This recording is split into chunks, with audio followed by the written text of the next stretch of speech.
水中加衣物，鸡群从此不呼噜。进入春季，鸡群呼吸道症状突然的增多，很多鸡场都出现了鸡群咳嗽、呼噜、伸脖子、张口喘的症状，用了很多抗生素治疗，仍不见好转。最后呢，很多鸡会因为呼吸不畅而被活活的憋死。你知道为什么吗？老规矩，点一下右边的红心和加号，收藏起来多学几遍，对你养鸡肯定会有帮助。其实你的鸡之所以反复用药仍不见好转，主要原因是没有搭配好润肺止咳化痰的产品。之所以出现咳嗽、呼噜、伸脖子、张口喘，甚至是怪叫，主要还是因为寒邪入肺，化热生痰，肺脉淤阻，气机不畅所致的。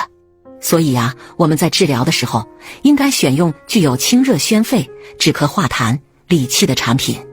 这时候我们应该马上给鸡用呼喘至尊，一袋半到100斤，或者兑水200斤，连用5天即可。点击下方小黄车下单。